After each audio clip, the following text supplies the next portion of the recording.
Yes.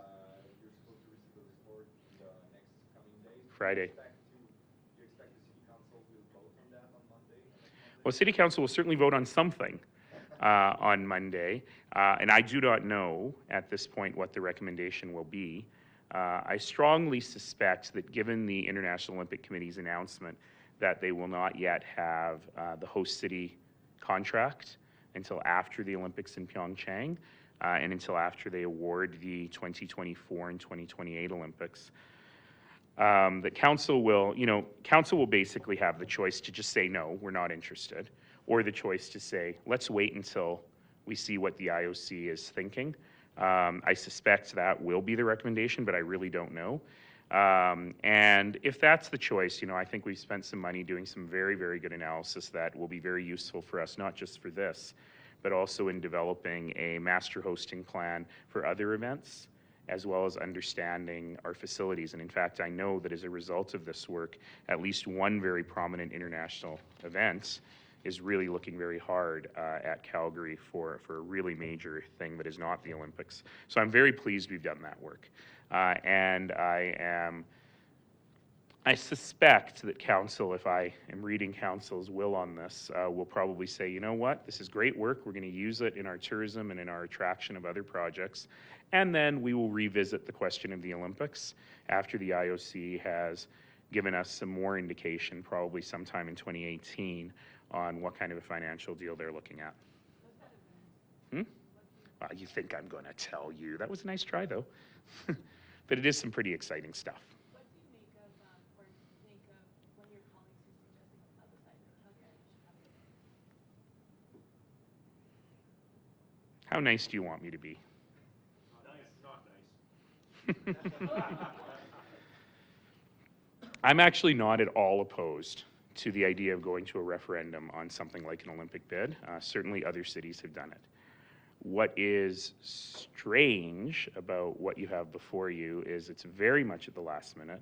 It very much has not been discussed with other members of council or with the mayor. There's no question, and in fact, I'm not going to put Paul on the spot now, but I strongly suspect it's actually too late, because there's probably not enough time, even if technically the ballots could be printed. That's really not fair to groups that want to form a for or an against group. And you can't really have a referendum unless you've got people campaigning. And you can't tell people 2.5 months, organize yourselves, read this 5,000-page report that's coming, and figure that out. So the timing just makes no sense at all. I think this is the very first motion that particular member of council has ever put in 4 years on council. And I really do wish that it had come up much, much earlier and council could have had a discussion. But quite frankly, I think the timing just is not going to work. What are your own thoughts about the Olympics?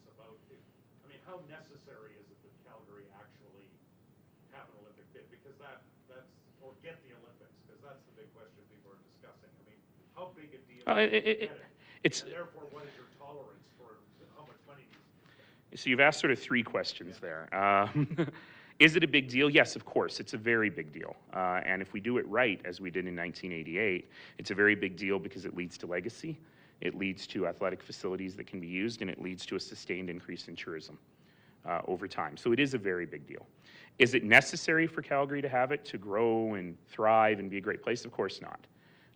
But is it one tool that might be able to be used in our overall toolbox of growth as a city and what our strategies of growth are? I think that possibly yes. That could certainly be there. The other interesting thing about it is that it gives us a bit of an excuse to reinvest in some of these sports facilities. I think Calgary has done a better job than just about any city in the world of looking after these facilities and making sure that they are still in use every single day, but they're getting old. And so we will at some point have to think about, do we let the ski jump go or do we invest some money in it? The province has decided to invest some money in the bobsled run, for example, to keep that going for many years. So those are the kinds of questions that are helpful in all of this. I think that the most interesting question that was raised by the initial report from the Bid Exploration Committee is, are you being ambitious enough if we're going to spend this money to just put on the Olympics and you reuse existing facilities and so on, the question that I'm really going to have for them on Monday is, does that get us where we need to go on legacy? You know, when you look at Sochi and they spent who knows how much, nobody knows how much, 40, 50 billion dollars. And we're talking about spending $2.5 billion. The question is actually the opposite question that the public is asking me of what I thought it would be. I thought the question would be, is 2.4 billion too much? And the question that I'm constantly hearing from the public is that enough?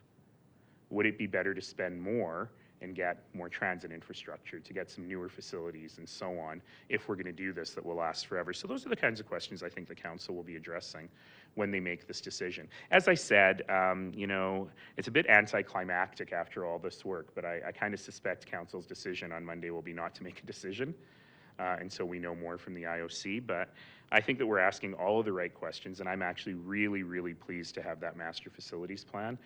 It's something that will help guide many, many decisions, both on events we want to attract and on investments we want to make in sport in the city. Well, what do you say, though, to those people who might be critical from a financial point of view and just say, you know, there's better ways to spend $2.5 billion or...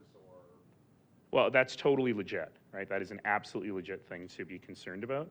And that's why my point is we have to be very, very clear on what we get out of it. And, you know, some of it's fortune telling, some of it's looking in a crystal ball. But there's some things that are very, very clear. You know, what do we get in terms of renewal of facilities? How much longer will those facilities last? What's the economic impact of doing that? It sounds like you might be willing to accept spending more than what's being talked about. I'll give you an example. The public is asking. Yeah, I'll give you an example. If this, you know, we have a whole bunch of unfunded infrastructure on our plate right now. And this is stuff that's been analyzed thoroughly. The cost benefit is there. We just don't have the money to build it. So, example being extending the green line, extending the red line, extending the blue line, excuse me, and building the link to the airport. You know, so if this is a way to be able to get infrastructure funding to build those things that have already been thoroughly vetted and we need, you know, maybe that actually becomes more interesting to some group of people in the community. But those are all the things that we have to weigh off together. The group work, of CBEC, they're operating under several assumptions that they acknowledge, including that there will be a brand new 18,000 seat arena at East Campus Park by 2026. Indeed, they are operating on that assumption. Are you okay with that assumption? Do you think it's reasonable? I've pushed back on them on that particular one, and their argument is, look, given women's hockey and short track speed skating both needing an arena of that size, you can't do it without two arenas. Now, the question is, do you have to have two arenas right next to one another on Stampede Park? Do you use an arena that is 3 hours up the road? Do you take the hockey tournament and, as with the football tournaments in London and Rio, spread it across the whole country? So there are many, many ways to solve that particular problem. And, you know, they are taking the simplest assumption in order to make their numbers work, but you'll notice that they also have not accounted for the cost of that arena. So in any case, that question almost becomes irrelevant to the overall discussion as long as council knows that in order to do it, you're going to need to have that space somehow. By the way, I think the Flames, at least the feeling was, the Flames wanted a deal on the arena out there for public discussion and maybe even approval by city council by the end of July. That doesn't look like it's going to happen. Where is that deal now, and what is your expectations for when we could see one, if there's even going to be one? I'm giving you the best and most bland answer possible, which is conversations are continuing. I've always said I'm in no particular rush. If anyone else wants to rush a decision on this, then it's incumbent on them to come with a deal that they think might be acceptable to the city. And if we want to keep talking to get it exactly right, I'm happy with that. You know, I'd be very pleased if we were able to have a really, really fantastic new arena that spurred great development. I think that'd be a wonderful thing. But it also has to happen in a way that makes sense for the taxpayer. And, you know, we're in no rush. The Saddle Dome is not collapsing around our ears. And if it means taking a little more time to get a deal that is more fair to the taxpayer in place, or if it becomes clear that, you know, we're going to have to go to public consultation and say, here's a deal that's not particularly fair to the taxpayer, but you're willing to live with it, you know, I'm happy to do that. But like I say, I'm in no rush. And we got lots and lots of time to talk about it. If Calgary Sports and Entertainment is really interested in a deal, then they're welcome to bring something to the table that they think is acceptable. Are you concerned about the future of the team based on whatever resolution comes to the arena deal? Not really. You know, this is a very good hockey market. Certainly a lot of what the NHL's revenues are come from Rogers, which needs to have Canadian teams in the West. And you know, when people say things like we're going to move to Quebec City, a smaller market with much higher taxes, it doesn't really make any sense to me. I'm going to wrap this up, so one last question, folks. Can you just repeat your statement in French about the what you expect Monday concerning the Olympic and the